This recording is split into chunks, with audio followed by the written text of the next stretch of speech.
आज मैं आपको एक कहानी बताता हूँ कि दो दोस्त होते हैं, बचपन में खेलते हैं, लड़ते हैं, झगड़ते हैं, खाते हैं, पीते हैं, उठते हैं, बैठते हैं, सारे काम करते हैं और बहुत पक्के दोस्त होते हैं। उनकी डेली बेस पे लाइफ रूटीन होती है ना, बिल्कुल सेम होती है।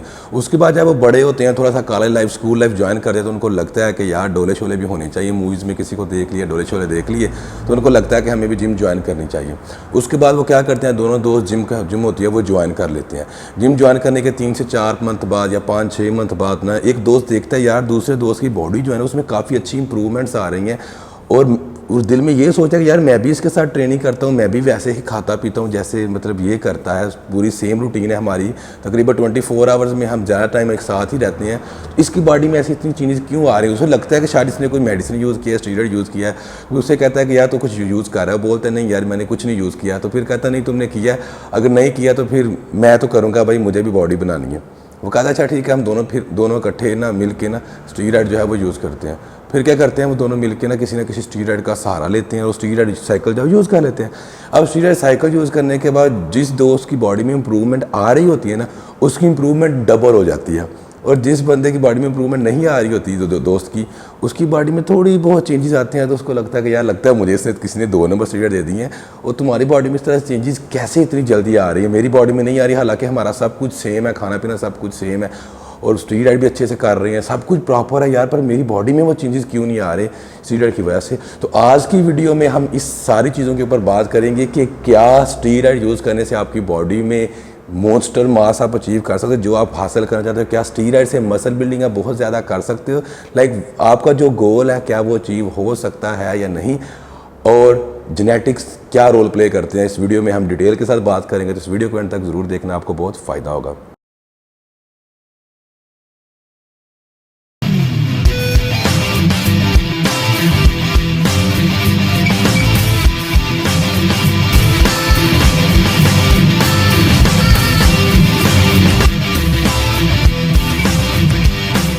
तो चलो जी, फर्स्ट में हम बात करते हैं आपके साथ जेनेटिक्स क्या रोल प्ले करते हैं। जेनेटिक्स क्या होते हैं जी, जो हमें अपने आबाओ अजदाद से मिलते हैं। फॉर एग्जांपल कि एक बंदा है, उसके बाप भी पहलवान थे, दादा भी, परदादा भी, इस तरह वो जीन्स चलती आ रही है, वो पहलवान है। ओके, एक बंदा है उसके जो ख़ानदान में अब्बा जी, दादा, परदादा वो क्या थे, वो कोई बिजनेसमैन थे, लाइक कुर्सी पे बैठे काम शाम किया, कुर्सी पे बैठे काम शाम किया, पेट बड़ा हुआ, कोई मसल बिल्डिंग का, कोई पीछे से स्पोर्ट्स का बैकग्राउंड ही नहीं है। अब क्या होगा कि जिन बंदों के जेनेटिकली, फॉर एग्जाम्पल कुछ लोग होते हैं वो गांव से शहर में चले जाते हैं और बच्चा बहुत पतला सा होता है, थिन सा होता है, और वो क्या करता है, वो जिम ज्वाइन करता है और विदिन 6 मंथ उसकी बॉडी में एकदम से चेंजेस आते हैं। और शहर वाले साथ वाले लड़के ही परेशान, यार तुम्हें ये कैसे हो गया, हालांकि तू पतला सा हमारे तरह ही था। क्या सीन हुआ कि उसका बाप, उसका दादा जो परदादा था, उसके जीन्स इसके अंदर है, जेनेटिक्स, जिसकी वजह से उसको इसका एज मिला और फ़ायदा हुआ। जिस तरह हम फिल के बारे में बात करते हैं, फिलियत के बारे में कि यार ये गिफ्टेड है, उसके जेनेटिक्स ऐसे हैं, गॉड गिफ्टेड है। और वो आपको पता है कि जे कटलर के साथ वो एक कंपटीशन में उसका वो फ़ैन था, उसके साथ उसने पिक्चर खिंचवाई और उसके बाद 2011 में जे कटलर ने ही उसका हाथ ऊपर किया था कि जब उसने जे कटलर को ही बीट कर दिया था within 5 to 6 year, I think, अगर मैं गलत नहीं हूँ तो, या 10 साल कर लो, इतनी दौरान के अंदर उसने जे कटलर को भी बीट कर दिया था। वो उसके जेनेटिक्स से जो उसको ओलंपिया तक लेके, और जे कटलर भी इस चीज़ को मानता है कि फिल्म में हर चीज़ थी जो एक बॉडी बिल्डर में होनी चाहिए। मतलब क्या है इस चीज़ को कहने का, कि वो पर्सन के जिसके आबाओ अजदाद स्टार्टिंग से जेनेटिकली स्ट्रॉन्ग नहीं है। अब देखो फॉर एग्जाम्पल कि मेरा जो बाप था वो, उसका स्पोर्ट के साथ कोई तल्लक नहीं था किसी किस्म का, तो मैं ये चीज़ नहीं कह सकता कि जो दूसरे बंदे को रिजल्ट आ रहा है मुझे भी चाहिए, ये चीज़ मेरे साथ है। अब हम बात करते हैं क्या स्टीरॉइड्स इस चीज़ को बूस्ट कर सकते हैं, तो ऑफ कोर्स हाँ कर सकते हैं। उसकी रीज़न मैं आपको बताता हूँ कि बूस्ट करने का मतलब ये नहीं है कि हो सकता है कुछ बॉडी बिल्डर स्टीरॉइड यूज़ करने के बाद भी जेनेटिकली इतने स्ट्रॉन्ग ना हो पाएँ कि वो बॉडी बिल्डर कंपटीशन में कम्पीट कर सकें। लाइक कुछ बहुत से लोग मैं देखता हूँ, मेरे क्लाइंट्स भी हैं, स्टूडेंट्स भी हैं, कि जो बहुत ज़्यादा मेहनत करते हैं, प्रॉपर साइकिलिंग करते हैं, सब कुछ करते हैं, बट जो उनको रिजल्ट मिलना चाहिए वो नहीं मिलता। जबकि उसकी लाइट डोज, उसकी हाफ डोज ऐसे पर्सन को दी जाती है जो कि जेनेटिकली स्ट्रॉन्ग होता है और उसको ड्रामेटिकली रिजल्ट जो है वो मिलते हैं। मसल मास उसका इंक्रीज़ होता है, विदिन 1 ईयर 10 किलो तक तक लोगों के मसल मास हैं वो गेन हुए हैं जस्ट बिकॉज ऑफ जिसके उनके जेनेटिक्स अच्छे हैं, जीन्स अच्छे हैं। अब यहाँ पर बात करते हैं जेनेटिक्स लिमिट क्या होती है। जेनेटिक्स लिमिट इसको मैं सिंपली इस तरह से आपको एक्सप्लेन करूँगा कि एक बंदा अगर जेनेटिकली उसको गॉड गिफ्टेड है, उसके बावजूद से उसको जीन्स मिले हुए हैं, वो बाई गॉड है, उसको आप चेंज नहीं कर सकते। तो जो उसको रिजल्ट 15 साल में आना है उस पर्सन की निस्बत जिसके जेनेटिक अच्छे नहीं है, इसको वो रिजल्ट 5 साल में आ जाएगा, वो अपना गोल अचीव कर लेगा।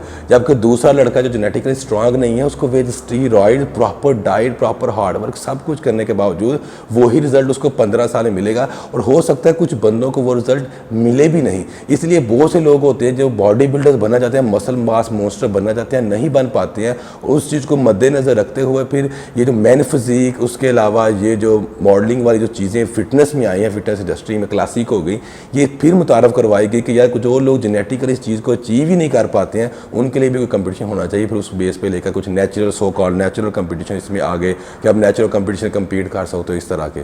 तो एट दी एंड कहने का मतलब आप लोगों को यही है कि वो पर्सन कि जो जेनेटिकली गिफ्टेड है उनको हाफ मेहनत करनी पड़ती है अपना गोल अचीव करने के लिए। वो सब कुछ खाते भी हैं, डाइट भी प्रॉपर नहीं करते, पर उनको वो जीन्स में गिफ्टेड चीज़ मिली हुई है कि उनकी बॉडी ज़्यादा मसल मास कैरी करती है।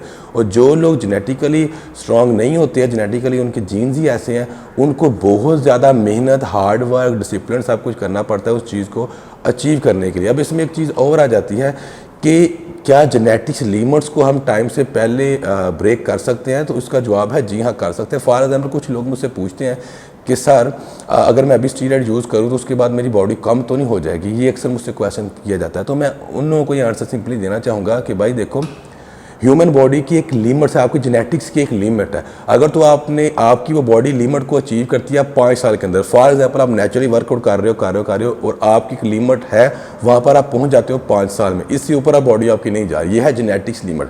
अब दूसरा बंदा उसको 6 मंथ या 1 साल हुआ है बॉडी बिल्डिंग किए हुए और वो स्टीरॉइड साइकिल कर लेता है और वही फिजिक जो उसने अचीव करनी होती है 5 साल बाद वो 6 मंथ में कर लेता है, उसके बाद वो स्टीरॉइड छोड़ देता है।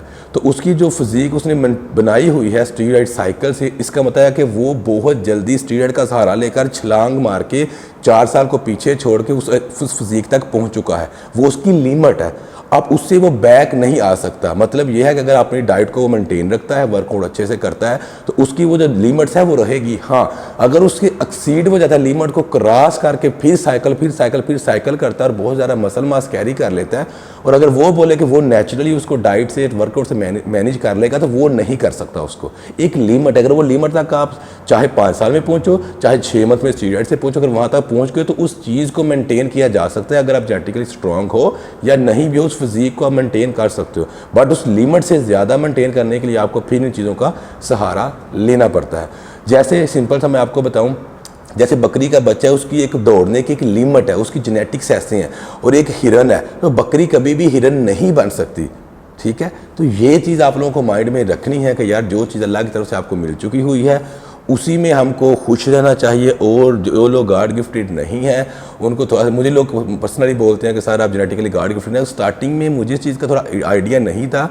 जब मुझे पता चला कि मेरे जो परदादा थे वो भी पहलवान थे, दादा और पापा का भी था कुछ सीन फिटनेस में था उनका, तो कहने का मतलब यही है कि मुझे ये चीज़ विरासत में जीन्स मिली है। मोस्टली जट बरादरी से लोग बिलोंग करते हैं, वो मेहनती होते हैं। ठीक है, जैसे भट्ट लोग हैं, ये भी पहलवानी में इन्वॉल्व हैं। उसके अलावा ये जो मुग़ल बरादरी है ये भी इसमें इन्वॉल्व होती है। जैसे आप देखें कि पाकिस्तान में ज़्यादा मुग़ल बॉडी बिल्डर हैं या भट्ट बॉडी बिल्डर हैं, तो ये चीज़ बहुत मैटर करती है कि आपके बाव अजदाद क्या करते रहे हैं और क्या उनका सीन है। नो मैटर कि अभी आप जाके शहर में शिफ्ट हो गए हो या नहीं हो गए, या अभी आपके पापा बॉडी बिल्डर करते हैं या फिटनेस में हैं या नहीं है, बट वो जीन्स से जो चीज़ चली आ रही होती है ना, तो वो आपको जीन्स का एज जो है, बेनिफिट जो है वो ज़रूर मिलता है। तो आई होप आपको इस वीडियो की समझ आ गई होगी कि जेनेटिक्स लिमिट्स क्या होती है और स्टीरॉइड से हम कितना गेन कर सकते हैं, और जेनेटिक एज जिन बंदों को है वो क्या होता है। तो आज की वीडियो के लिए इतना ही। आई होप आपको पसंद आई होगी। वीडियो पसंद आई तो मुझे कमेंट में ज़रूर बताइए था।